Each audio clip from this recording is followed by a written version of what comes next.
Tom, we're here, but I'm not on Clubhouse yet. I'm trying to figure that out. So let's We're maybe you could start the room. Or we're is there live. It's not giving me the option to start the room. a new event today, 10:30? Oh, time zone issue. Oh, no, not time zone. We jumped ahead. And it, And Clubhouse okay, didn't keep up. weird. Okay. Let's see now. But Let's try this again. Okay, see if it'll say it. but yeah, I don't know how to it Edit, doesn't give me the option to even start the room. edit event. Oh, okay. Oh, there you go. Okay, a time zone issue today. Now, Nope, now not time zone. Clubhouse. No, not time zone. Not time zone. Daylight savings time. Yeah, that's what I meant. But Yeah, it's but weird. They yeah, but, just. yeah, but that's not the same thing. That's true. Okay. Let's start this. Okay, I'm muting myself here. Let's do it. Let me see if I can get. Oh, there we go. Now I can join. Okay, Tom's coming in here. This is not the smartest guys in the room.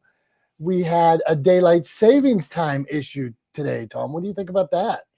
Yeah, I mean, I think there's a lot of people talking about getting rid of daylight savings time, and I'm on board with it. I think, and actually, it was funny, like just in our personal lives, the other day, Becky and I think it was Sunday evening. It was like well after 7 o'clock. We usually have dinner, try to have dinner sometime close to 7. Just for timing wise, when Becky likes to go to bed, she doesn't want to eat too close to bedtime, et cetera, whatever. You don't need all the details there. But anyway, we try to eat dinner usually around 7 o'clock, right? Is the point of that story. And it was like 7:30 something. And both of us were like, I guess we should start dinner. And then we realized that now this was like within 24 hours of the time change, but then we realized that it was much later than we thought it was, and it was because we hadn't gotten accustomed to the daylight yet. So it's later, much later, which is kind of nice, but it also threw us for a loop. The other problem too is that it messes with a lot of people's sleep, and people who have sleep disorders kind of suffer at this time of year, twice a year, right? In the spring and in the fall when the clocks change. And then the other side of it is that actually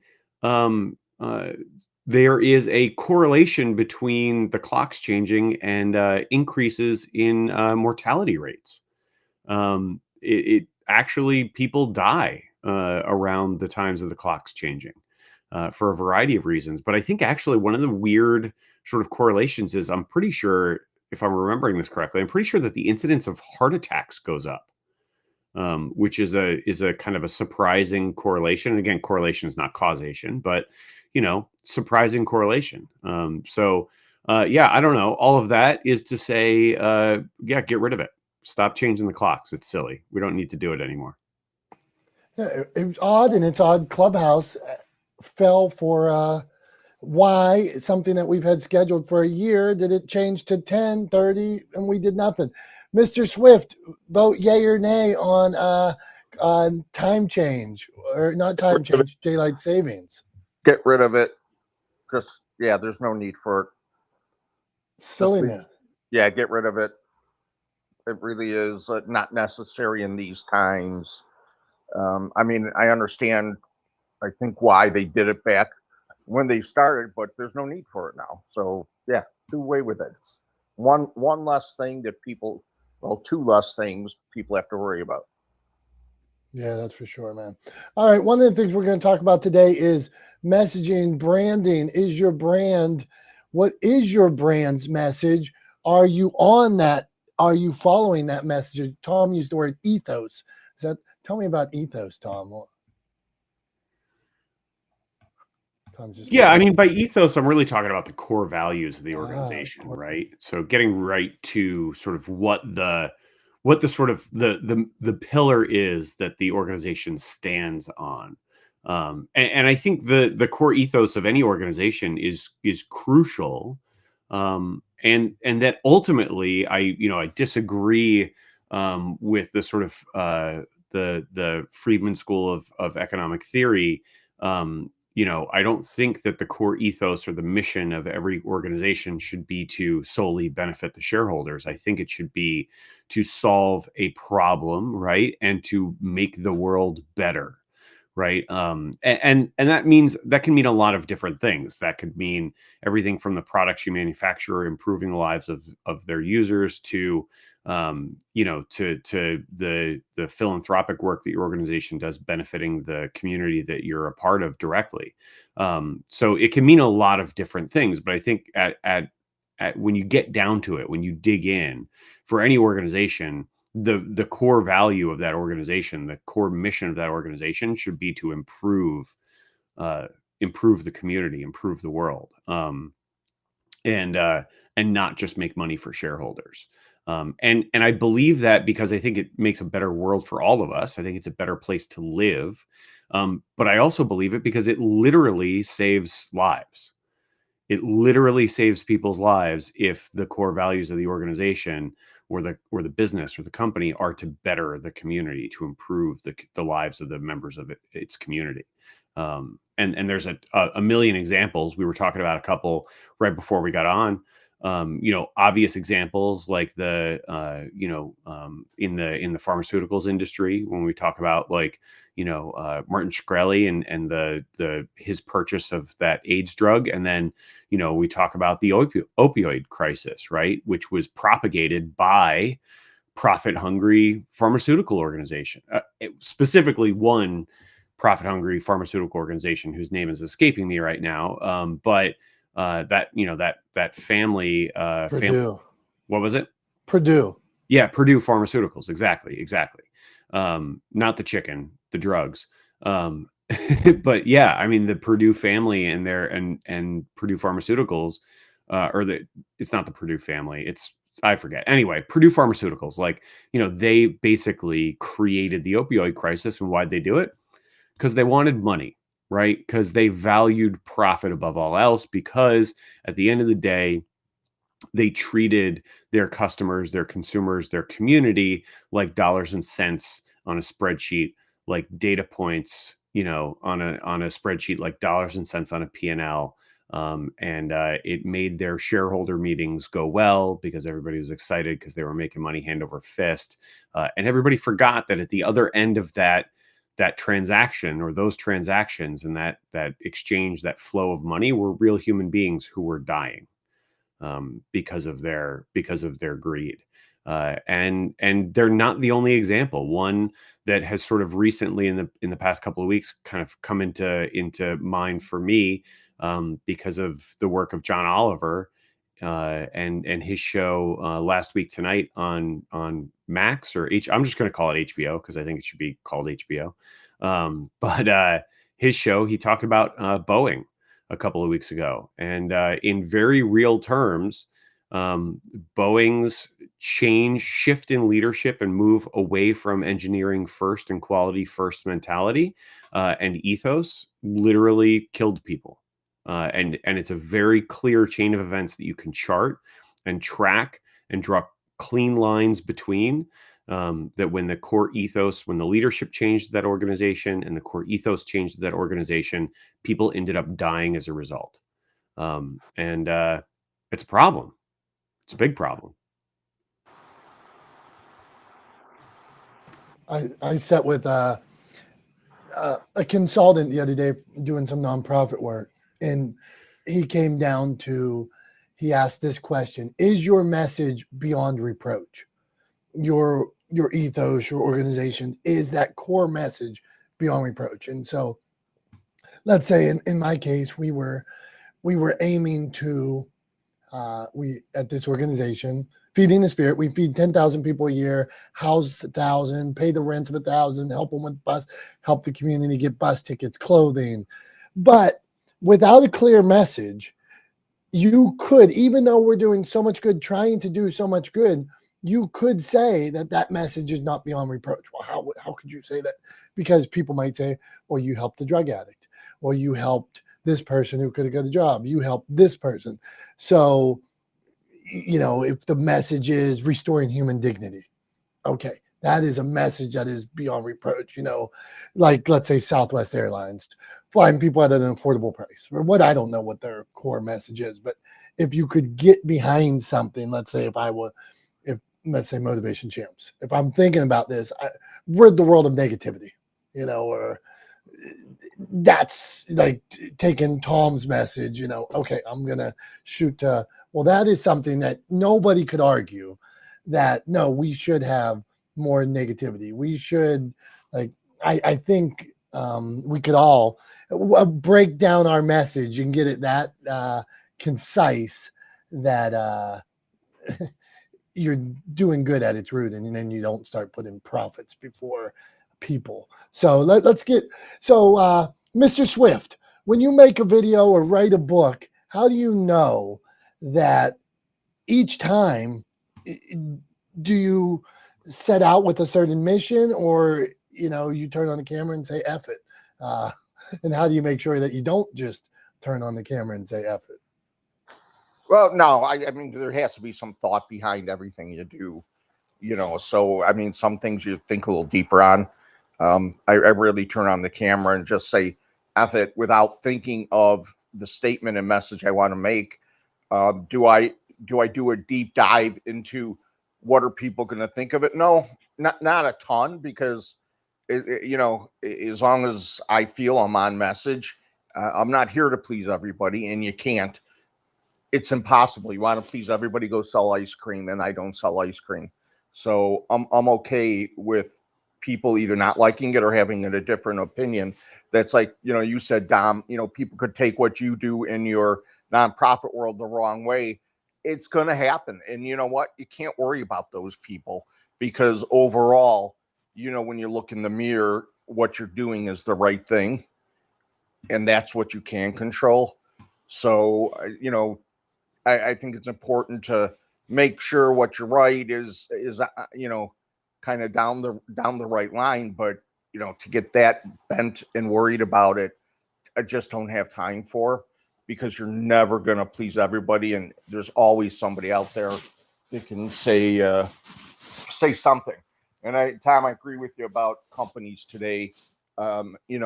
Making shareholders money should not be one of maybe the first two things companies should be doing. And when you look at, the greed that's happened in the corporate world, I mean, outside of the examples you set, it's so deep, it's saddening, the greed that has turned probably a lot of good people into straying from maybe what they started their mission on. And I mean, that goes so deep into so many industries. I mean, we just, saw it, and, the pharmaceutical world is plagued with it, but they're not the only ones. I mean, go to the investment industries like BlackRock, and the power surge and the greed that people have out there that are running these companies is unfortunately out of control. I'm complete. Yeah, I mean, I agree, Brian. I think, I think it is it is an issue that is the result of, and what you see when you allow sort of an, I don't know. I don't know that I like the term, but I think it's it's the closest term to that I have that kind of makes sense. But when you talk about like unfettered capitalism, right? Like capitalism itself is a good system. I believe in capitalism. I am a capitalist, but I believe that capitalism unfettered, like anything else, unfettered, without sort of guideposts, becomes a problem, becomes problematic, right? Like it's the idea that too much of a good thing is a bad thing, right? Absolutely. And yeah, I mean, I think, unfettered capitalism, where the sole purpose and the exercise of decision making in pursuit of that purpose is to make money for investors and shareholders. You end up in situations where lives matter less than dollars, and that's a big problem for me. It's one of the reasons why, I have this mission, as Dom was talking about, like, come up with a mission, or distill your mission down to something that is beyond reproach. I believe mine is, right. I have this mission to humanize the world of business, right. I think that's beyond reproach. I don't think anybody is going to stand on a soapbox and argue back to me that business should be less human, right? That we should treat people less like human beings. I don't think anybody could reasonably argue that. And I would say to anyone who did try to argue that they were an idiot for deciding to die on that hill, because that's exactly what would end up happening. But yeah, I mean, I think at the end of the day, too much of a good thing is a bad thing. Even when we're talking about ice cream, right? So. Oh, absolutely. And I love your message. And I agree. It's beyond reproach. And if it isn't in somebody's mind, it is what it is. Like you said, there's always that person out there, or that group. And I think at the end, we've got to be able to look in the mirror and be okay with what we're continually doing. I don't know how much of this world gets up and looks at themselves and smiles with where we've gone. But all we could do, like you and Dom and probably everybody here, is controlling what we can control and hoping that spreads and becomes a bigger cause for good. Right on, Swifty. Appreciate you. I don't think I said yet that this is not the smartest guys in the room, because we had daylight savings issues at the beginning of today's room. I apologize. All right, not the smartest guys in the room. John Jay in the house. Marcella, Gary, Brandon, April. Want to come up? Raise your hand. We'll pull you up too. We always invite everybody up, and then we always go from left to right when we're talking. You may see me and Tom on another platform coming soon. Tom, we might try it out one of these days and see what's going on over there, using other multiple platforms to communicate. Okay. We have. Do you want to tease that, Dom? Is that the? I feel comfortable teasing that. Okay. So yeah. So we've talked a little bit about moving this over to LinkedIn audio. We've run into a number of problems, I think, in the last 6 months or so. Not the least of which that people have told us that it is very hard to find this room, that it's very hard to find, that they don't get alerted to it. They don't know when it's happening. That people have told us that they used to love coming and they can't find it anymore. So we've talked about moving over to LinkedIn audio. Both of us think that there's some opportunity there to bring this to a broader audience, maybe try to grow the community that we're all a part of, help more people, find more answers, which is kind of the mission that we started with, was, invite a bunch of brilliant people into a space and use that sort of that group mind, or the minds of the members of that group, to help answer questions and provide insights for people looking for answers. So, I think there's a lot of opportunity on LinkedIn audio. We've talked about it offline, and it's something we're definitely looking into, and maybe doing some test runs of in the near future. So keep your eyes peeled. We'll try to let everybody know when we're going to start doing some test runs and seeing what we can work out. We have to figure out some logistics, some tech stuff. Yeah. I have to figure out some tech stuff, I should say.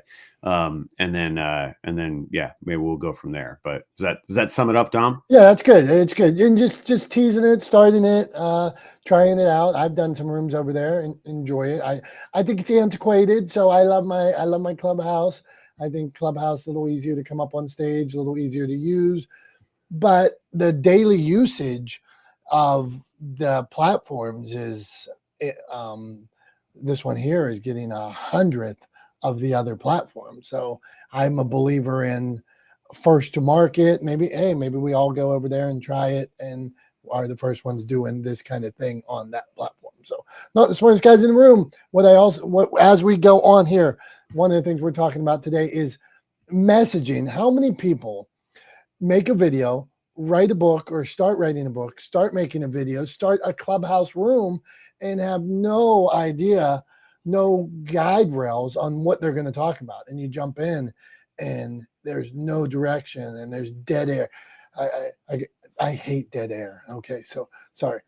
Dr. Tachi, when making a video, are you thinking about what you're going to say first? You have a plan, how long you're going to do it? When do you have thoughts on people that are just making random videos, walking down the street and have no thought on where they're going?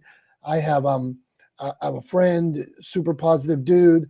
He'll just start making, like, it'll be a 30-minute video where it never goes anywhere. And I want to support it. I don't have 30 minutes to get to whatever point the guy's going to make. So that's my thoughts. Dr. Tachi, what do you think?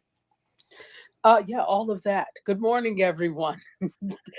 So for me, it really depends. Most of the time, what I'm doing is planned. I have a running list of topics that I want to tackle, and either my Be More Ers and obviously with Mediascope, it's current media tech and pop culture news, so it kind of writes itself. But when I do the Be More I have a list of the things that I want to talk about. It will be either something that I noticed in pop culture that relates to how you can make your videos and live streams better, or just something in media in general that I saw that I want to talk about. So I usually do have a list. Now, is there room in the space for the random video? Yeah, I think there is. But usually for me, I would have thought about it first. And that's usually when you see me in the car because something struck me. And then I'm like, okay, I have to park and talk about this. But I've thought about it, for a few minutes before I did it. Now, to just get on, I think there's room in the space for that. But eventually, people want some more substance beyond just seeing you, just being there to support you. I can only support for so long before it becomes a waste of time. And this, I'm only speaking for me. So I think there is room in the space for the random video. But if you're going to do those types of things, I don't think that you need to do them all the time. Well, let me backtrack. If you are looking to build a brand, or you're trying to be serious about video, there has to be some level of planning and consistency um, there, so that people get used to seeing you. So if that's what your goal is, then you need to be consistent, and it doesn't need to be a random pop-up thing, because then I don't know when you're coming on. However, if it's just for you to have fun, then go ahead and have at it. But you should also not expect to have huge, overwhelming audiences when your videos go to the abyss of nowhere because they're not planned. Every once in a while, it's fine to do a pop-up because you thought about something, you're somewhere you want to show people, and that's fine. But if you're serious about it, there has to be at least some level of planning and consistency. And this is my opinion. I release. Dr. Tachi, so if you are somewhere interesting and you make a video, isn't that, well, one, you planned it, it's probably on message, and there's something unique or something behind you. I think that is acceptable. I'm saying, people, what do you think about people that are like, I have to go live today, so I'm going live, and then it seems like that's my beef is that I gotta. Somebody told me I need to do live, so all of a sudden they go live and just sit there looking at you, or hey, what's going on? I'm not going anywhere here. That's where I'm really, like, my time seems to be. I have infinite. What do they say? I only have so much time in my life. And what do you think about that? Okay, so yeah, no. If you're only doing lives because someone told you needed to go live and you have no plan, it's not really going anywhere.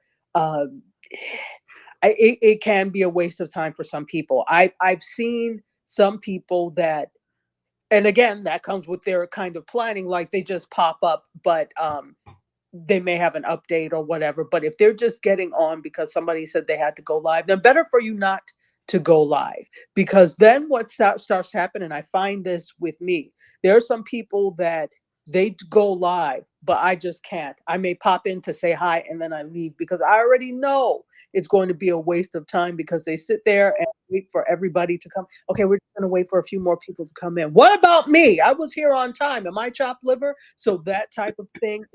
So going back to your thing, there is an art to going live. And the way you learn to go live is by watching others and then going live yourself. But if you find that there is never any growth in the lives, then for me, it's a waste of time. So I agree with you. Yeah, I think you're dead right there, Dr. Tachi. I think one of the things that often people don't or kind of miss, I think, in the equation as they're doing what Dom talks about when they decide to go live just because they want to go live, is they don't actually even ask themselves the most pertinent question that they should be asking themselves that someone else will ask, like that every viewer, right? Everybody who comes across their content online is going to ask, right? And the question is, why? Right? Like everybody watching is going to go, why am I watching this? Like not necessarily consciously. They're not necessarily going to sit there and like actually go through the process of trying to examine why, but they're going to think it, right? Our brains are wired that way to make decisions as to whether or not we should continue doing something that we're doing, right?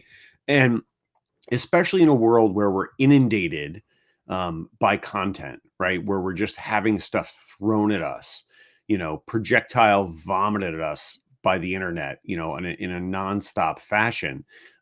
You have to answer that question for people.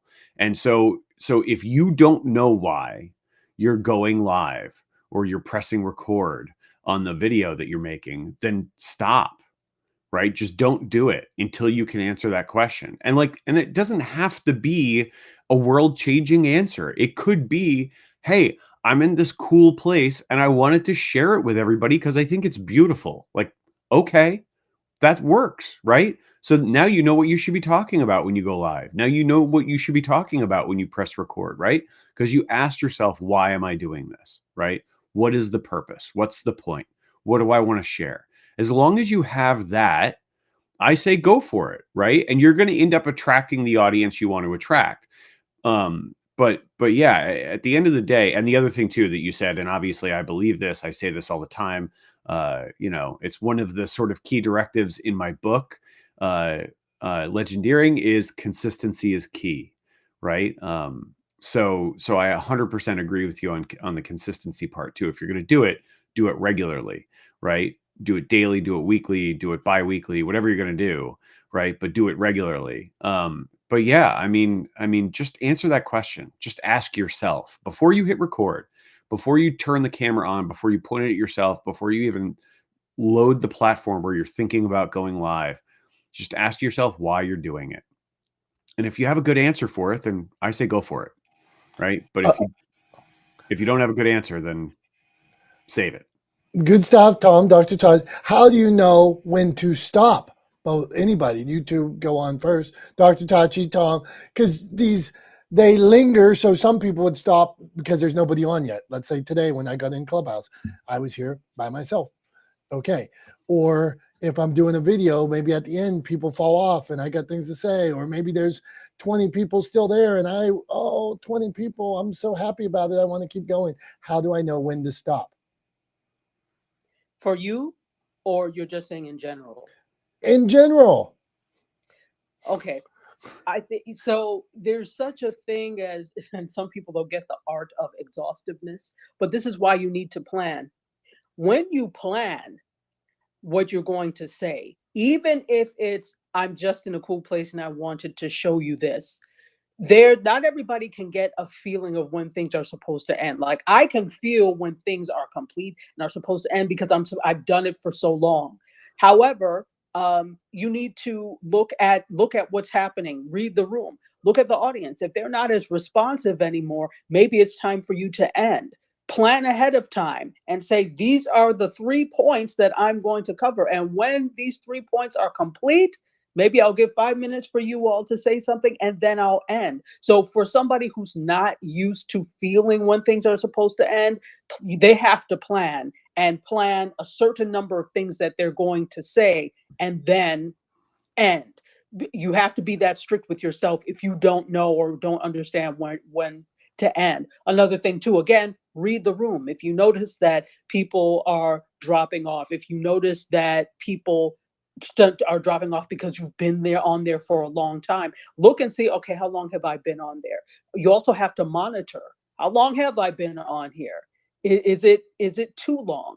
And there's no rule per se, but I would say for live, you really don't want anything over 1 hour per se, with exceptions. Obviously, something like this is an hour and a half. It's planned. This is what the people that come in the room know, and it's accepted that we're going to be here for an hour and a half, and that's what we know. But if you're the type of person that just pops up whenever, you can't expect me to sit there with you for 2 hours with no plan.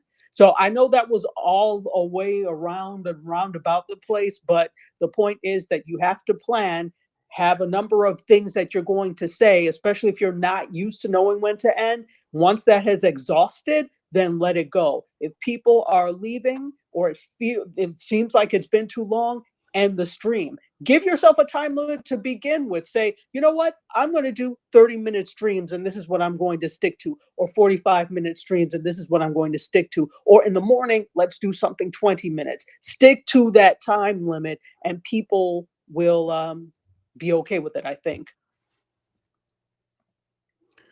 I think that makes sense. I'll take it from my perspective, right? So Dr. Tachi was kind of taking it from a live perspective. I'll take it from my perspective on the sort of recorded video side.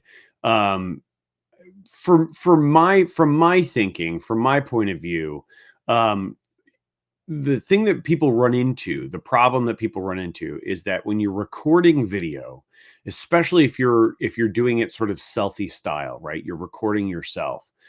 You're not getting any direct feedback, right? And what we're used to, what we spend most of our time doing when we talk, is speaking in conversation with other people, right? So you get feedback in conversation, and most of us don't really pay attention to it, right? Our brain sort of filters it out, but it happens all the time. And I'm going to mention it, and I'm going to suggest that you pay attention to it. And the next time you're in a one-on-one conversation with somebody, you're going to notice it, right? What happens is that the people we're talking to give us feedback. They say, yep, right, okay, gotcha, right? All those kind of little cues, those little verbal cues that they understand and are hearing what we're saying to them, right? And we do it all the time. We don't even necessarily realize we're doing it. But what happens is when somebody's in a recorded format where they're not getting that feedback, is they just keep talking to fill the silence. And what you're doing is you over-explain in an effort to solicit a response that never comes.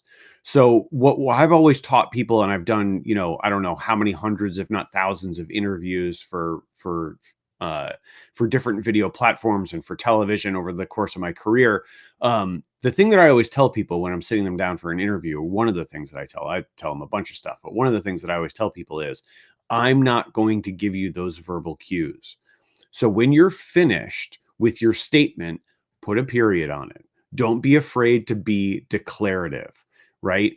Don't be wishy-washy. Don't feel like you have to run around the bush and give me 1,000 reasons for, just make the statement, put a period on the end of the sentence, and then we'll move on. I'll ask the next question. But there's always going to be a pause between when you finish speaking and when I ask a question, right? And it's because the way I always say it is, and this is become part of my sort of pat routine, right? Is the thing that I always say is, because nobody cares about what I have to say. We're here to listen to you. And so just remember that whenever you're recording a video, you're not going to get that verbal feedback. So put a period on it. Be declarative. And when you've made your statement, you can finish. The other thing that's nice is be cognizant of the platform you're making the video for, right? So if you're recording an Instagram reel, the time limit is 90 seconds, right? So if you're recording a reel for Instagram and the time limit is 90 seconds, then when you start recording, you got less than 90 seconds, right? From the time you start recording. So try to wrap it up in less than 90 seconds. And as you practice that, you'll get better and better at making short, clear, declarative statements and recording those 90-second videos and putting a period on it and not droning on forever and ever, like I just did, explaining how not to drone on forever and ever. And now back to you, Dom. Yeah, there you go. At that point where you drone on forever and ever, you pitch it to me. I always and you guys, you can tell me what you think about this, but with authors when they're doing interviews, I always tell them talking sound bites. You know, short 30-second answers. If the host wants more, the host will ask, and rather than host asks, "Well, where'd you get your start?" Shit, and then they go back to, well, in 1982 this happened, and I'm like, uh-oh, timeline question. They're gonna take me 30 years right now. All right, let's get to Jason, man. Jason, how you been? I go in Jason's rooms. Jason, how do you know you're on message? What is message? How do you know you're not hanging around too long? Then after we get to Jason, we're gonna go to John, Phil. We got some comments here from our friend Chris, so that's what's going on. Jason, what say you? And you got a new picture. I'm like, you're not Irish, are you? Look at Yeah, there's half. no way. You're Irish? Yeah, my mom is. Okay, so he's got. I say that like holiday green shirt on here today. I like looking at people's profiles pictures. Okay, go on, Jason. Sorry. I mean, I create daily rooms with creating curiosity. Sometimes I just want to talk to fill in time when I'm driving, and there's other times where I have something exactly in mind to talk about, but I don't have an end game in it because, the platform is built on conversation and ideas. And there's times where you express yourself clearly, and there's times you're trying to find the right point in what you're saying while you're explaining. So you got to know, you know, when you're on a thought, make sure it connects to a human being that they could understand. You don't understand that, you don't control that. So you have to always pull yourself back. But there's points where you reach in a conversation, say like on Clubhouse, where it's dead air. And it's like, you know what? When it's too much dead air, it's like, hey everybody, I'm gonna get going. I'm gonna cut the conversation, and we'll be back next time.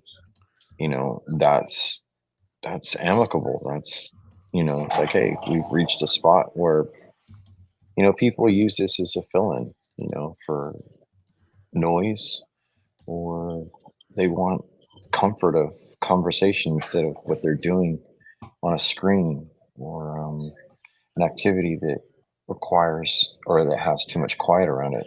People like activity in so many different facets. So when you're going on live stream on a regular basis for video, it's best if you have something in mind and that you're going to present. But TikTok and IG lives and many more are proving that there are a lot of people who don't have an end game, who they go on, they talk random things, and people just pay attention. And it's a weird phenomenon. So I don't have all the answers. I'm not an expert on that, but this is just what I notice. So that's all I got to say. All right, hang around, man. Let's dig in on this. So I'm reading. Let me look. I'm gonna get closer to my screen here. Maybe I need glasses. All right, I'm reading Chris's comments. Chris Fraze. I wonder, like Jay-Z, Saze, Fraze. Okay. Phrase. Chris Fraze. I like Fraze. Phrase. Just phrase. Like Jay-Z, JC, Shaze. Okay. Fraze. Yeah, it's not phrase. It's phrase. Okay. Fraze says phrase. I mess with him. All right. He says, end on a high note. I love this idea of ending on a high note. I think everything, every line, and then his next thing, he says, first rule of comedy. Okay, I got to go around. I have my thing here to read this. First rule of comedy in live broadcast: always leave them wanting more. The George Costanza. If anybody watches Seinfeld, that was George's thing. Always leave them wanting more. So, 100% agree. I think for me, it's get off. If I accomplished what I set out to accomplish in room, in video, I am running for the hills most of the time. And even sometimes you might see it's 11:05, and we wrap up. What do? We do an hour and a half. So even in this clubhouse, we could have this room could be bumping, and it's 11:08, and I'm like, I have nothing left. Let's get the hell out of here. And we could be in the middle of the conversation, and that's partly because I think we promised you, like Tachi said, we're going to do an hour and a half. We're going to give you the best hour and a half we can, and after that, it's time to go. We'll do it again another week, but I don't want to overstretch or over shoot the runway. So Chris says Chris says that's not a rule. That's not a rule. That's talent. Can I suggest a virtual hook for the audience? What the hell's a virtual hook, Chris? Tell me more. So Chris is commenting here. He says a virtual hook. What do you mean here, Chris? Virtual hook. All right. So we'll get back to that. John Jay, how do you leave them wanting more? How do you deal with dead air? Go on. First of all, dead air in the radio world is a death knell. You don't want that at all. It's horrible. So, hey, John, do people get fired for that? Like sometimes yeah. So like the people that are supposed to play the commercials, that's not you all the time. Does somebody else play them? No, that's done by automation. But okay. If you don't trigger the next element to occur, if you go live and you talk and you don't trigger the next element to occur, it's on you, the board operator, the DJ. So, yeah, you do enough, you're going to get fired. So the number one thing is I look at what's the motivation for doing this. Number one thing always has to be for me with any content I create is respecting the time of the consumer. So to get into it immediately with what's in it, I mean, little setup, but you got to get Chris said the hooks in there immediately. So if you do video, which I don't do much of, understand the length is important. And this is something Tom could talk about. Typically in the United States, hour-long television shows without commercials are 37 to 42 minutes long. That's an hour-long show. 30-minute shows are 18 to 21 minutes long. So why are people doing this? If you're doing it for self-gratification, to feel important, whatever it might be, you're probably on the wrong foot. Turn your attention towards what's in it for the consumer, and make sure that you set with a hook or an invite what they're going to get out of it. Start that. You tease that throughout, and then at the end you give it to them. And if you want to tease with what's coming up next, great. That's an awesome way to do it. We have plenty of examples of this in the radio world. You'll hear them say at 7:15, "Hey, we're giving away concert tickets to see Chicago in concert at 8:15. Make sure you are ready to call in." That's a tease. It's all designed to get people to listen longer, to consume your content longer. That's just an example. But I would say this: the number one thing that people need to consider is having respect for the time of your consumer. If you put you first, they're going to put you last. Thank you. Right on, Mr. John Jay. Think about that. You are one of these people that is always listener first, right? Never, like you say, never about you. It's listener first. It's so obvious, man. Good job. Can I, Dom? Can I share a funny share a story? Please do. It's funny to me anyway, but I think you guys will appreciate it. John will probably get a chuckle out of it. So I was on the radio when I was in college. I had a radio show, and both of my roommates had radio shows as well.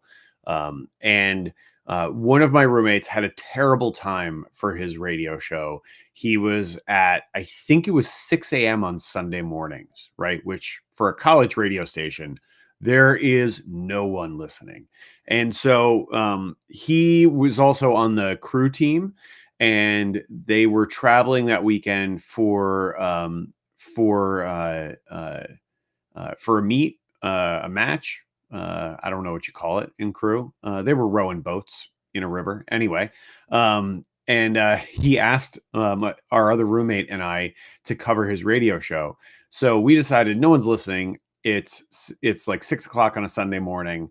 I think we had gotten like an hour or two of sleep, and then we went over to the radio station and decided to play the soundtrack from The Sound of Music, and provide commentary and in some cases sing along with it. And then because we had it in the library, the radio station had it in the library for some reason. And so we did that. And at one point we just left it playing and decided to go out for a cigarette. And we didn't realize that we were as close to the end of the soundtrack as we thought we were, or as we didn't realize we were so close to the end of the soundtrack. Basically, we came back up and it was just dead air. There was nothing going on. The soundtrack had stopped playing, and we weren't sure how long the dead air had been. Luckily for us, this was back in the day of cassette tapes. We had decided to record ourselves doing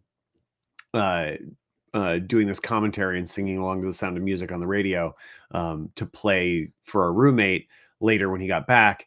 And so maybe he wouldn't ask us to cover his radio show again. and it only ended up being about 3 minutes of dead air at about, a little bit before, 7 o'clock on a Sunday morning. So no one noticed. We didn't get a phone call. Nobody called. Nobody alerted anyone. We made it through fine. No, we didn't get our licenses pulled or anything like that. But yeah, definitely 3+ minutes of completely dead air on the college radio station while we were out having a cigarette after having spent almost an hour singing along with and providing commentary over the Sound of Music soundtrack. We particularly had a good time with the Lonely Goat Herder song. That's awesome. And by the way, you still remember that. Someone remembers that. Thank God the program director or the instructor didn't hear it. Yeah. Well, I think actually my roommate, John, who was there with me that morning, I think he still has that cassette somewhere. I think he still has the recording of it. That's awesome. Yeah, it was ridiculous, but that's a good one, Tom. In college, you do crazy stuff. You know what? This made me think about something you brought up last week too, Tom, that we were supposed to reach out to people from last week to this week. So I'm wondering if Tom has stayed in touch with those college roommates. They're in his network, and this might be a good time to reach out to somebody. So one, are they in your network still, Tom? And did you do any of that reaching out to people last week? Absolutely. They're in my network. And yes, I have reached out to some folks that I haven't talked to in a while, that have been dormant for a year or more. In some cases. So I've reached out to some folks. I've also I'm trying to be better about staying in touch with people who are in my network. And actually just yesterday, I didn't send a text. We have a group text between the three of us, the three roommates. We still talk to each other pretty often, pretty regularly. And I was going to send them a text because every few weeks to a month or so, we try to hop on a Zoom together and have a little Zoom happy hour and catch up with each other. So I was going to send them a text yesterday and see if they were around for a happy hour later this week or next.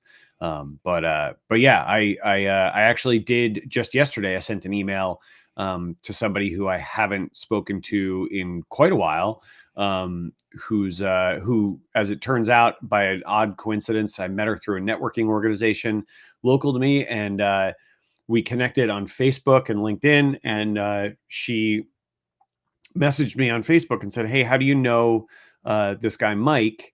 And I said, "Well, I went to high school with Mike. Why?" And she said, "Oh, that's funny. Mike's my cousin." So just a random meeting. She works for the American Cancer Society in Dutchess County, and as it turned out, I went to high school with her cousin Mike, and he was a buddy of mine in high school. So small world. But anyway, yeah, I just emailed her yesterday to catch up and reconnect. So I did do it. I'm trying to be good. Well done, man. I appreciate it. Good stuff. You mentioned last week, and the one thing I think it was that hit me so hard was there's that awkwardness when you reach out to whoever that you haven't talked to for a while, and to get over this awkwardness. But the thought that hit me was, well, they haven't reached out either. So when you reach out, everybody's thinking the same thing. So I did reach out to people, and I felt good about it and had some good conversations. And it was that thought right there. So anybody else in the room reach out to anybody from last week to this week based on that? If you want to flash, go ahead. Julie gives a heart. Good job, Julie. And I think the other thing too, Dom, that's important to remember is not only did they not reach out either, right? So it's not like you're at fault more than they're at fault or vice versa. There really is no fault, right? People drift apart for all kinds of reasons. It's not necessarily anybody's fault, right? life happens, as the saying goes. But the other thing that people should do is like take a moment to just put yourself in their shoes, right? How often have you had somebody that you used to know, somebody you used to be connected with, right, reach out to you, or somebody you haven't heard from in a long time? How many times has somebody that you haven't spoken to in a long time reached out to you, and you've immediately thought to yourself, "Oh God, really? Ugh, I don't want to talk to them. What a pain. What did like? I don't want to have to deal with this." Right? Almost never. Almost never. Right? That is very rarely the response. Right? So the assumption should be that you're going to get the more common response, which is, "Oh, I haven't heard from them in a long time. This is really cool. Let me reconnect." Right? And that's most likely the response that you're going to get when you reach out to an old connection. Right? So assuming that they get the email, they reply back, most likely the response is going to be, "Hey, really great to hear from you. What's new in your world?" So really not a lot to lose. I saw Dom mentioned we saw a bunch of hearts pop up there. I think John Jay, Dr. Tachi, you guys had some hearts. Did you reach out to some folks after last week? Yes. Yep. Okay, good stories. Go ahead, Dr. Tachi. Really good. Thanks, guys. way to help us navigate this room. Man, what a tough crowd. Go on. Oh, do you want the actual stories? Yeah, Something, Dr. Tachi. Geez, since when did we say you weren't allowed to talk in this room? Geez, go on. Yeah, no, I actually reached out to a few people. Like I said last week, I have a tendency sometimes to go through my contacts and see this was another good reason to go through them. And so I actually ended up speaking to a friend that I speak to periodically, but it was coming up on time that we should speak again. And so we had like a 2-hour conversation. So it ended up being really good, and we have some plans to do something like in April. That's very cool. What about you, John? What was your story? My big thing was, and Julie is down listening. I've been in touch with her several times. Also, Carrie Brett, I've talked to you several times. Brian Alves, I talked to very several times, and I had a great conversation yesterday or Monday with Favor. So, yeah, these are all people I've come in contact with recently. I've known on this app for a very long time, but came into contact recently at Creative Con. I'm trying to get better at freeing up time. That's the big issue. Time and life gets in the way. And there are some people from the far past that I've reached out to. We haven't communicated yet, but there's a couple that I do there. But the main thing is I want to maintain the lines of communication with these people because they're important to me. That makes a ton of sense. I think one of the things, and I'm almost positive I mentioned this last week in the context of that conversation, but one of the things that always jumps out to me is my friend Carlo from high school, who's one of the best sort of networkers that I've ever known, who I actually sent a text to yesterday, and he just said, when somebody pops into my head, I reach out. I just send him a text. I drop him a line. Right. So like, he's like, that's how I keep in touch with so many people. If somebody pops into my head, if I see something that reminds me of somebody, I just drop it. I just drop a line and go, "Hey, saw this, thought of you. What's new? What's going on?" I try to do that. I'm far from perfect with it, but I try to do it myself. I'm trying to be better at it, which I think is kind of the best you can hope for, right? Just always trying to improve. But I'm trying to be better about that and connecting with people and staying in touch with people, and just dropping a line when somebody pops into your head and you think about somebody, just dropping them a text or dropping them an email and saying, "Hey, what's up? Saw this, thought of you. What's new?" Which is what Carlo does a lot of times. So, what about you, Dom? What do you think? I think it's good stuff. I mean, it was your suggestion. I did it. I do try, and I enjoy it. Try to just message random people, random stuff. and hopefully, like, it could be a friend that I haven't seen for 18 years, and I see a Volkswagen drive down the street, and he's into Volkswagen bugs, and I'll send him a picture of a Volkswagen. That's it. But I still think about him. Like we're on different paths. I think about this story, the positivity bus. Sometimes, you guys ever heard that story? That there's people are on a journey with you, and sometimes they get on and off the bus. Sometimes they're on the bus the whole time. Sometimes they are on for a short period of time. So I think all our paths are interweaving. All right, let's get to Phil here. Not the smartest guys in the room. Phil, I met Phil, hung out with Phil in person. Phil's the coolest. Hey, Phil, man, you keeping in touch with people? How do you know you're on message when you're doing videos and stuff like that? What do you got for us? Hey, everybody. So, yeah, I did reach out to an old friend, high school friend of mine that he's going through a few job challenges, 4 years from retirement, and just a chance for us to catch up and, hear his life's ups and downs. And it was really good. I think I gave him a friend's point of view of some decisions he's got to make about his career and how he wants to end it. So it was a really good call. I'm just so happy to do that. And it gave us a chance to plan a motorcycle trip for this summer. So that was pretty cool. But as far as the staying on point, for me, anytime I go live or let's say I recorded something on one of the socials, or for me particularly a live on Amazon, the shopping program, I always have a run a show in my head. And that run a show is whether it's just a couple notes on a piece of paper, or in Amazon, the run a show for me kind of is what I've put in my carousel of products that I'm going to talk about. If it's just a theme of products that I put in, maybe, DIY security cameras and a whole slew of them on Amazon, then I know what that is. But if it's a brand that I have a deal with, that I have commitment to show their product for X amount of time, or X amount of exposure on certain pieces of their product that they sent me, then that's gonna steer the run a show. But that always have a run a show that Amazon is gonna run about an hour, and I will make sure that I'm looking at engagement, engaging in the chat. But once I run through the products and I've run a show in my head of what it's supposed to be, and I know that the engagement is done, I'm done. It's time to shut the camera off. Knowing that in that case, that live is going to go recorded, and other people will loop back around later, and I can push people back to that live stream or that recorded stream now later for content. If it's IG or TikTok that I do an extended live on, again, run of show, I might do some tips on security, and I have exactly in my mind what point I want to get across. When the point is across, I'm done. Or whether it's a 90-second reel, I may know then I'm talking about a smoke detector, and I get that point across, and I'm done.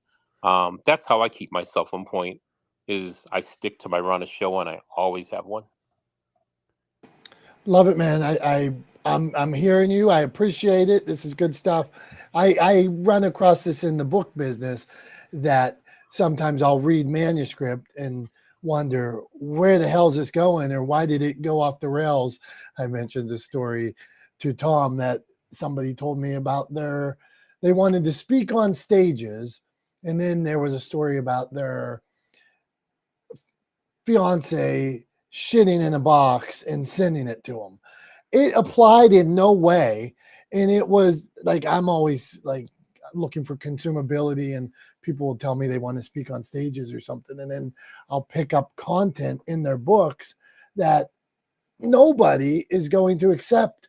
Like that, if you wrote this, Lauren, Julie, I wonder if you come across this when you're reading manuscripts, where all of a sudden it just goes off the rails. And if you knew the goal was to help, to educate, to share 50 radio tips, to share media tips, to tell, well, how is this happening?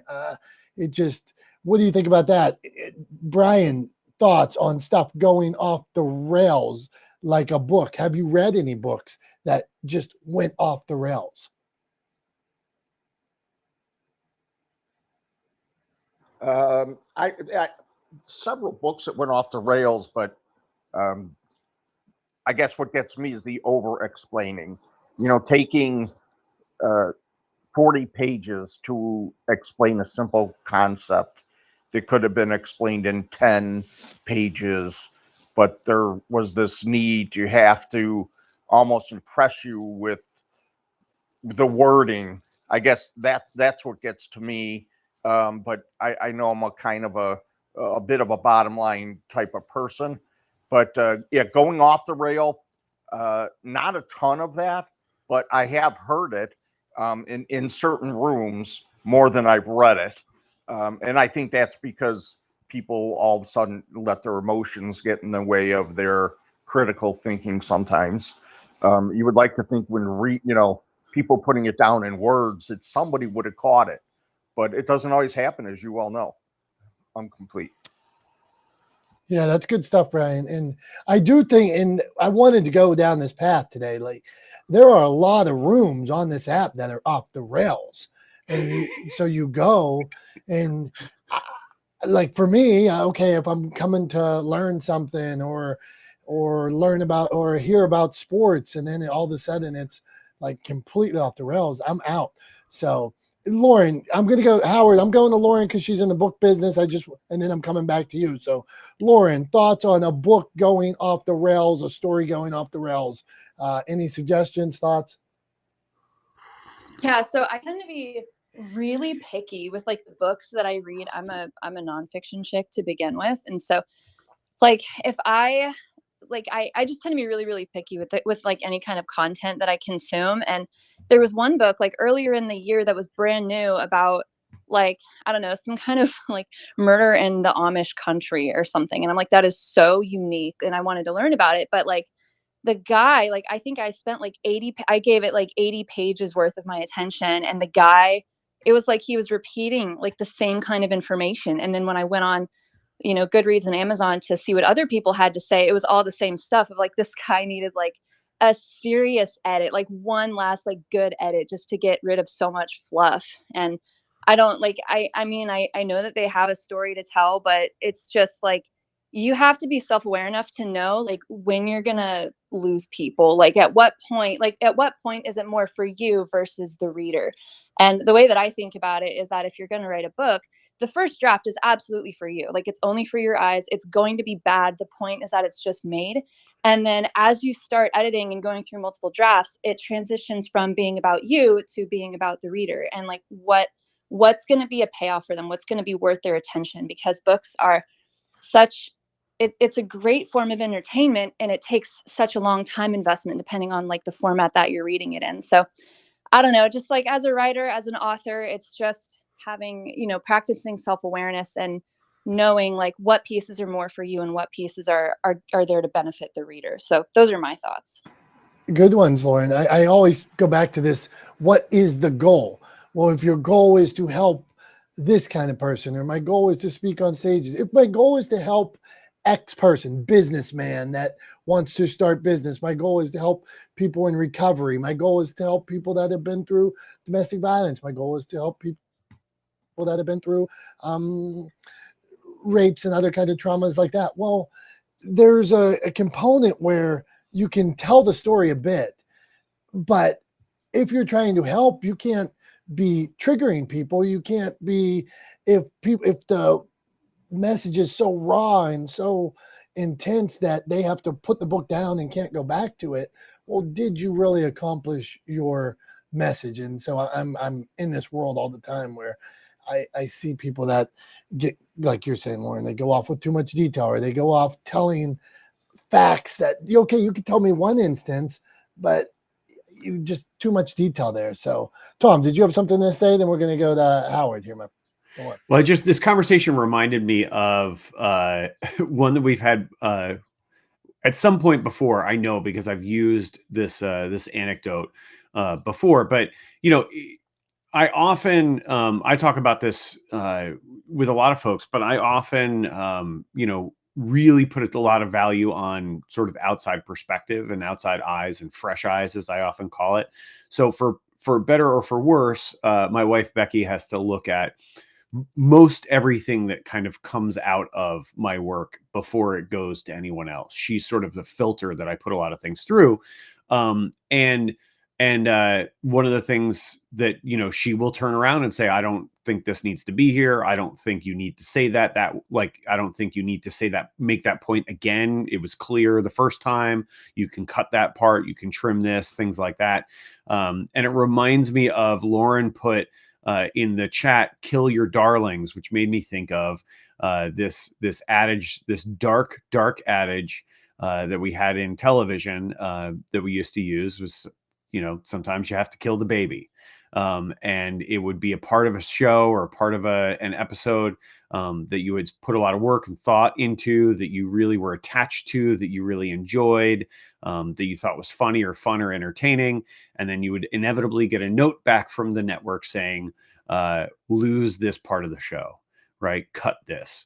And, you know, sometimes you just have to kill the baby. It doesn't matter, you know, how much time or effort or energy you put into it, how much you care about it. If it doesn't serve the story, if it doesn't move the needle forward, if it doesn't move things forward, then sometimes you just got to let it go. So, you know, I agree. I think, you know, if it's not, if you've made the point, then you've made the point and you can move on. You know, DS was talking about some people will just fill pages, right? Just write extra, like say the same thing, reiterate the same thing 7 times in different ways in order to fill pages to hit a page count, you know, whether in their book, whether that's, you know, 200 or 250 or whatever the case may be. You know, I kind of don't see the value in that either. I think at the end of the day, if you've made the point, land the plane and move on. Speaking of which, my plane has just landed. Let's move on. All right, let's do it. We got to meet Howard, our friend Howard here. Let's see. Howard, he's on Twitter, X, but it still has a bird, which is weird that they still this link still has a bird. Anyway, passionate. Hey. Hold on, Howard. Let me give you a little bio. Passionate about helping and mentoring people in need. Passionate about the pursuit of delivering an extraordinary customer service. Seems like a good dude. What do you got for us, Howard? Yeah. Hey, Dominic, thanks for inviting me up on stage. I'll be quick. As a co-founder of a natural products company, we're an emerging brand and growing quite rapidly. The discussion this morning, I just want to let you know, really has helped me because storytelling, telling the story about our brand, obviously there's key components to it, but we also have different targets, whether, you know, we're talking to end consumers, whether we're talking to, call it, medical professionals.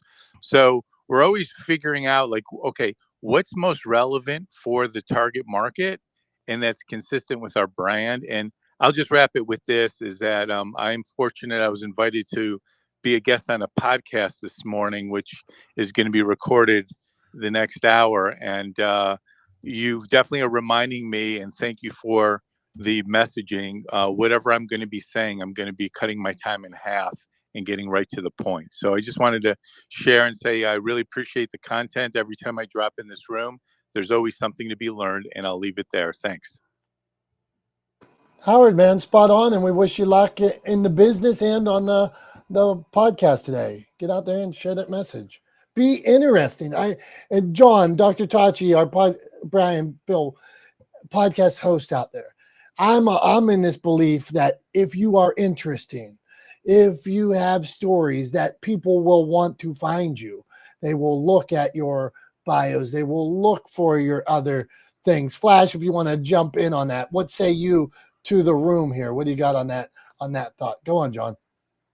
Yeah. And I wound up having a discovery call with all my future guests first. And it's about their story first and foremost.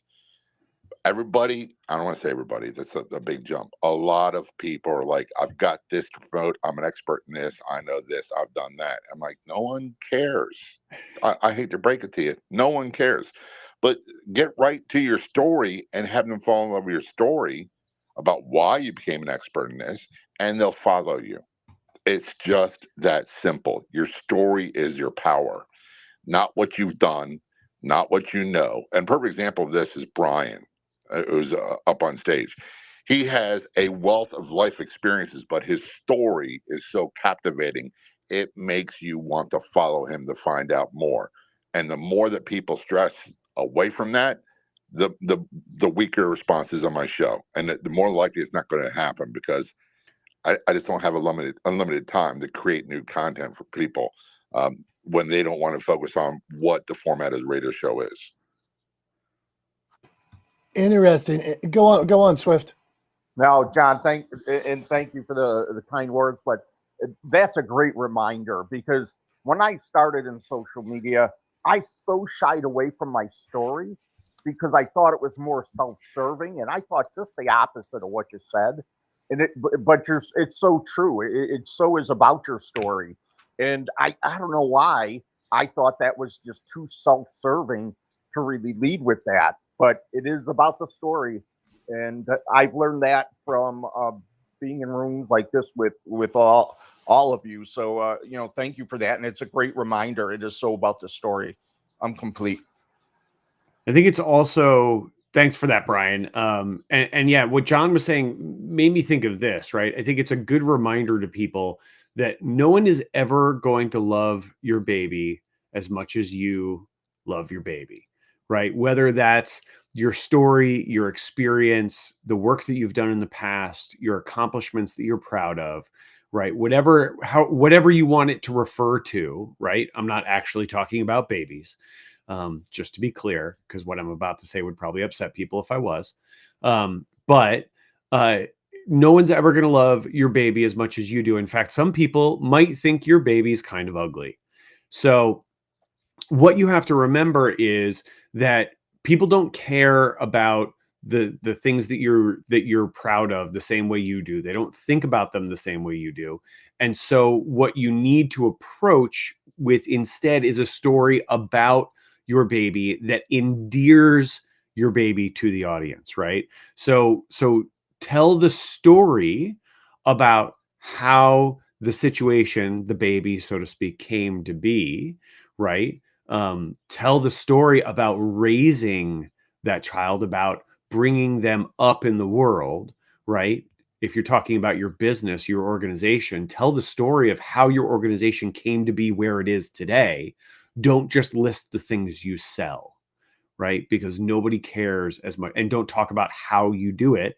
Tell the story of how you ended up where you are today, right? That's really the difference. But just remember that nobody's ever going to love your baby as much as you do. You have to tell them a story to endear your baby, whether it's your organization, your past accomplishments, your career, whatever the case may be, to the audience you're speaking with. So yeah, endear them through storytelling. Tom, I put in the comments, Tom loves baby analogies. God, get He's the baby master. Yeah, every analogy goes back to babies. What the hell? I mean, maybe it's just because we've got one on the way, and it's Okay. I got babies on the mind as we're getting ready to welcome one of our own. But yeah, I don't know. Maybe that's why. Okay, go on, I'll John. jump in really quick point here, and this is something everybody can do. Look up Aesop's, or I pronounced it wrong, Aesop's Fables, and look at when it was written. Ready? Between 620 and 564 BC, and yet it still performs. So the storytelling is really, really powerful. Yeah, well, we can. Yeah, I'll see your Aesop's Fables, and we'll go to anthropology and go all the way back to the days of cave paintings. But there are many anthropologists that actually believe that storytelling, that we are genetically predisposed to appreciate, to like, to enjoy stories, and use storytelling as a tool, because it is one of the things that many anthropologists believe enabled us to move from sort of nomadic hunter-gatherers towards a more organized cooperative society like what we live in today, where different people have different jobs and different skill sets and contribute different things to the community. And part of the reason is that we were able to do that is because storytelling and our affinity for it enabled us to pass down generational knowledge, right? So everybody wasn't starting from scratch and having to figure everything out on their own. Storytelling enabled us to share lessons from the past with future generations so that they didn't have to repeat everything that was done before, right? We know that time tends to be cyclical, and there are ways that sort of violate that idea. But generally speaking, like, we don't have to learn the hard way which berries we can safely eat, because our ancestors figured that out, and they can teach us which berries we can eat, right? And so on and so forth. You can extrapolate that on down the line, but that's the idea behind it, that many anthropologists believe that we're actually genetically predisposed, that it's literally baked into our DNA to like stories. Good stuff, Tom. It's interesting when Howard was talking. Howard, it was health products, right? Tom's dog started barking there. Howard, health products, right? Oh, Dr. Tachi, John, was it health products he was talking about? Oh, I'm sorry. I'm back. Yeah. Was it health products, Howard? Yeah, it's natural oral care products. Okay. Wash breast sprays. Okay. So if you're going on a podcast, what is interesting to me, and one product might change lives and all that kind of things like that. I wonder why Howard is so passionate about it. So if I could clearly and concisely let people know why I'm so passionate, I'm passionate because I saw my grandfather go. My grandfather worked in the coal mine and sucked up so much of these fumes that because I want my kids to live in a world where there's not chemicals like Rachel Carson set out to do all those years ago when she wrote Silent Spring. If you knew, if you could make that, and I don't know what that answer is, and once you told that story, I'm sure there is something. If you didn't just get into this to make $1, and if you did, like, I got a friend that is in some business now. He's about to sell off to financiers and stuff for about $1 billion. He got in it so he could feed people. And he says, when I sell for $1 billion, I'm going to feed a lot of people. So he is in it to make money, but it was really at this root to feed millions of people. That's what he thinks he can do with it. So Howard, good luck to you. I am telling Howard it would be so interesting, Tom, because I know you stepped away for a second, if he could get down to the root of that story, why he's so passionate about those health products. It's because of this. It's because of that. It's because I want to live in a better world. It's because my parents went through this. I saw this struggle, whatever. John Jay, would that be a story that would do all right on the show or something like that? Yeah, I think that the reason why, the first thing I would lead with is what's the advantage for the consumer? Why should they listen, not try to buy? Why should they even continue listening? That's the most important thing. Because they don't do that, you can't accomplish anything. Then go into a little bit about the why. Is so important. Why he does what he does today, and then lastly, how people can get more information. If they're really interested, they'll follow you. They'll search it out. I really appreciate the feedback and input. Thank you so much. Good stuff, man. Okay, it's that time. We're about to get to you, Beth. Dr. Tachi's still here. We're gonna show. This is show and tell time. Okay, so for our live streamers, if you're not live streaming, you got to get live streaming or find a replay so you can see this. So I always wanted to open a restaurant. So for years and years, I wanted to open a restaurant. I thought about going to the Army to learn how to cook. My mom didn't really let me cook at home. So in school, I'd be in like 6 cooking classes, and I hung out at the bars with my dad in the 80s. That's what that was normal in the 80s. So I love my dad. I hung out and ate beef jerky at every bar around. So I knew that I wanted to open a restaurant someday. So I knew that I loved sports. So I wanted to have sports on the walls of my restaurant. So when I was about 18, 20, 21, going to games and things like that, I would collect, I'm covering this up for where this story is going to go. I would collect bobbleheads and things like that. So when I would go to local games, like my buddies would all be drinking and want to go up to the bars and be dead drunk, I'd be walking down the streets down the rows picking up bobbleheads, and I would leave like with all this memorabilia from the sports game. And this is one of these things. And the reason I'm covering this up is because now that I am in storytelling, this gentleman right here who was a legend, his team came to me and a friend and asked us about writing a screenplay for him about his story. So we're not there yet. We're just in talks, and who knows what can happen. Maybe nothing happens. But so long ago, I picked this little bobblehead up and put it on a shelf over there for different reasons. And now it's maybe comes full circle in a different way. So here's the guy. You don't recognize his face, so you don't even know. So that be that. What do you think, Tom? Tom's I have like, no wasn't idea who ready. that was. Good. That was the point. I can't tell you who it was because then you'd know I'm talking to this guy about this thing and he might go a different direction. It's just talk. That's all. Tom doesn't like it. All right, we're moving on. I don't know. I must I feel like I missed something. I missed something. You shouldn't know who it is. All right, never mind. I thought you were building up to reveal who it was. No, I'm not revealing. I'm telling you full circle how you can figure it out on your own. You don't need to know who it is. That's not part of the story. May All I right. just say the show and tell part is always my favorite part Tell- of the show because it always ends up like this, where Tom is like bewildered.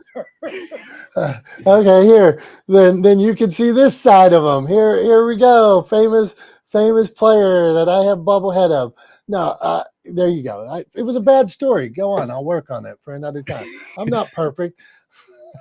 I'm not saying it was a bad story. I was taking responsibility. I said maybe I missed something. Maybe I missed a part of the story. Chris says shit, show and tell. I'm sorry. I probably broke all principles of knowing where I wanted to go with the story I told. So forget it. I did it. Bottom line is story, bobblehead I picked up years ago. Now I could be working with the guy to tell his story. But that wasn't how I told it. So should have told it better. Okay, I mean, that's cool. I like that. And now I understand why you didn't say who it was. There you go. That was Okay. Okay, so you might have missed some of the story when I was telling it because I thought I said that, but that is the. But yeah, like I said, I took responsibility. I said I might have missed something. Yeah, but if you got to explain it, it wasn't good. Chris says hook, shit show, show and tease. He doesn't like it. Dr. Tachi said it went off the rails. So there we go. Okay, Beth. We were talking, but hold on. But Chris he just said now he wants to know who it was. Like you got him, you hooked him, you got his interest. So it was a good story. Okay, and I will tell you my point of this story. This famous person, everybody would want to tell the story from one lane. There's no way I think the story should be told like that. Okay, so. Coming to me, I think, yeah, that's super cool, super amazing. Nobody's ever done it, but I don't think the story should be told that way. I think it needs to be told a whole different way. And so that might turn somebody off, but okay, go on. I love it. Come at it sideways, man. You know, I'm always saying like, I like to come at problems sideways. I like to approach them from a novel direction. Right. So like, I love it. Come at it sideways, man. Yeah. Don't do it head on. Yeah, right. Duh. We can do it head on, but let's go. Okay, Beth, we're talking storytelling. You go to a networking event, you do a live video, you're writing something. How do you stay on message and not go off the rails like me? Go on, Beth. Well, good morning. Dom, you have my mind's going around with that story. But yeah, something that was just said was show and tell, right? First, you show them what you're going to do, then you tell them, this is what I did. And I love that theory because I think there's too many people out there that tell their story way before they should ever tell their story. And then they're disappointed that they don't get what they want in life. But a second question I got for you, Dom, did you ever open up that restaurant? Come on, Beth. I opened up a restaurant. I I did $500,000 in business, and I also lost half a million in a year, and also lost $500,000 2 years later. So, and I had cool memorabilia all over the walls. Tom saw some in my basement. I took him on a tour. I don't know if he saw the boxes, but he did see a lot of memorabilia throughout the basement. So yes, I opened it up. Go on, Tom. Well, I was just gonna say, yeah, you did show me the boxes of stuff, yeah, and you pointed out. I got to see all the stuff on the walls in your office, including the stuff that we can't see on camera right Yeah. now, because they're covered. But yeah, tons of sports memorabilia all over the restaurant. I'm sure there was. I mean, I never saw the restaurant, but I can imagine based on the boxes and the way your office looks, there must have been. Yeah, I lost some of it too. So and Beth, I will tell you the one thing that this is my not proudest accomplishment, but I will share this with everybody here. Whatever it is that you want to go for. Like, so I lived my life up until 23. I opened. 3 years later, I was closed. I lived my whole life wanting to open a restaurant at some point. I did it. I went for it. And I don't regret, although I went bankrupt and I was on a government repayment plan. I had to pay back taxes, all that kind of thing. Lost a house, lost a car. I went for it. So 30 years later, I don't know, it's been 20 years or 25 years, however long it's been since I closed. I don't regret having went for it. I went all out. I had a paper route. I stayed up longer hours. I got second jobs. I was a basketball referee during. I did whatever I thought I could do to keep it open. You know, I went from like, oh yeah, everybody's coming to the roads went under construction and I had to close. But I don't sit here 20 years later and think, oh, like I'm so sad I did it or I'm so sad that happened. No, I'm glad I went for it, and I'm not going to be a 60-year-old man someday or on my deathbed and say, I wish I would have went for it. I wish I would have went for it. I did. And that's how it went. And I moved on to bigger and better things. So what do you think, Beth? Beth says, I wouldn't have eaten there.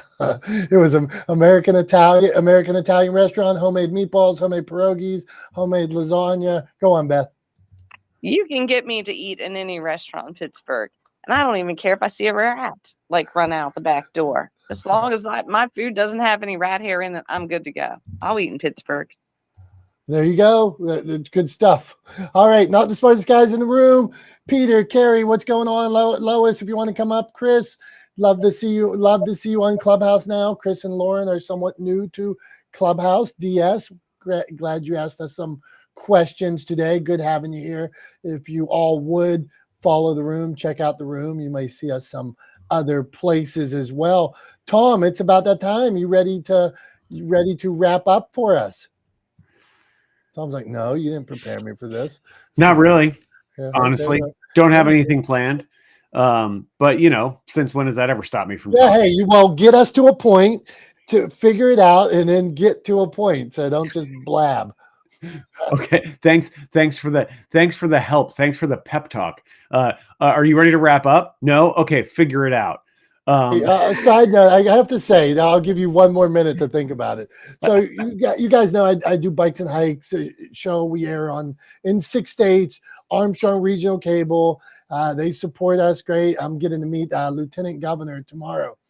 We are number 2 in like how many views like on all these they're in the 6 states. The show that we're losing to, it reminded me of this when Tom was talking about his 6 a.m. and the college show.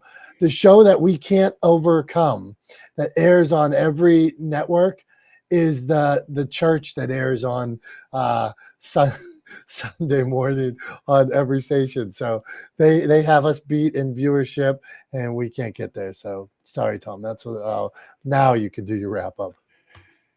I still have no idea what I'm going to talk about. Yeah, I don't see how that would have helped me other than buying time. Yeah, that's all. But then I would have had to not listen to what you were saying in order to use it to buy time. So yeah, I mean, thanks. I appreciate the sentiment, but it doesn't really help. Chris says God gets good ratings, which is true. Just ask Joel Osteen, who buys time on NBC affiliates all over the country every week. Can only imagine how many millions of dollars that costs. But it obviously raises more money than it costs, or else he wouldn't keep doing it. And he also wouldn't have a church in an old stadium. But but yeah, I think we started the room talking about. I'll try to bring us full circle, right? So we started the room today talking about sort of ethos and core ethos and how important mission is to an organization and what the end goals are. And I think, I started talking about because Boeing was kind of on my mind. I recommend for anybody who hasn't seen it. It's a good show generally, but check out John Oliver's show Last Week Tonight on HBO. And if you don't subscribe to HBO, they put out pieces of the show on YouTube every week. So you can check it out there as well. And I would suggest watching his piece on Boeing. It was really interesting, very well researched, very well written, excellently delivered by John. But in short summary, Boeing was founded by an engineer. Boeing, I forget his first name, but Boeing, the namesake of the company, was an engineer himself. It was founded with an ethos, an engineering ethos, and the mission was to deliver the best possible products, aeronautical products for their customers. And that was what drove that company for a long time, until, in fact, there was even a saying among pilots that if it ain't Boeing, I ain't going. That pilots were so enthralled with the quality that came out of that organization, that company, and its factories. They had so much faith and confidence in it that they would fly it above anything else. And so that was the track. That was the core ethos of Boeing. They were an engineering first company for most of their history until they merged with McDonnell Douglas, and the leadership at McDonnell Douglas had a different ethos, a different mission, and that mission was to return the highest possible profits to shareholders and investors that they could. And that changeover in leadership, there was a sort of internal struggle between the existing leadership of Boeing and the new leadership of McDonnell Douglas that was left after the merger. The leadership at McDonnell Douglas ended up winning out. They shifted the focus of Boeing away from that engineering ethos, that product-driven, quality-driven approach to the work that they were doing, which ultimately led to, and John Oliver does a really great job of laying this all out in sort of stark detail, but ultimately led to the 737 MAX disasters and groundings that we saw in the last 5 or 10 years. Some of the instances we've seen most recently with some of the 737 models, including the door blank getting pulled out of the 737 Alaska Airlines 737 that we all saw recently in the news, the wheel falling off of the 787 Dreamliner on takeoff, unfortunately not hurting anybody, but it's clear to me that you can really see Boeing is a really startling, clear example of how the mission of an organization really does dictate the actions of the organization and the eventual outcomes. And the shift away from that engineering ethos ultimately has cost people their lives in pursuit of profits. And so I just want to wrap up by saying this and reminding folks to strive towards this. As Dominick said earlier on in the conversation, boil down your mission to something that's beyond reproach. Whatever it is that you're doing, make sure that at its core, it is beyond reproach. And what that means is that it's something that no reasonable person would argue against, right? As I said before, my mission of working to humanize the world of business through better communications, humanizing the world of business, I believe is beyond reproach. I don't think any reasonable person would argue against that. So please try to do the same in your businesses, in your organizations, in the work that you do every day, whether it's for a personal brand or a larger company. try to make sure that the core mission is beyond reproach, because ultimately it really does matter in very real terms to very real people. It's important. So please remember that and make sure that the work you do is to make the world a better place. And that's where I will land the metaphorical plane for this week. So thank you everybody for being here. Thanks, Dom, for throwing me under the bus with the wrap up. Appreciate you, buddy. And appreciate all of you for joining us week in and week out here. Not the smartest guys in the room. Until next Wednesday at 9:30 a.m. Eastern time, I am Tom for Dom. This is Not the Smartest Guys in the Room. We love you guys, and we will see you next week. Bye-bye.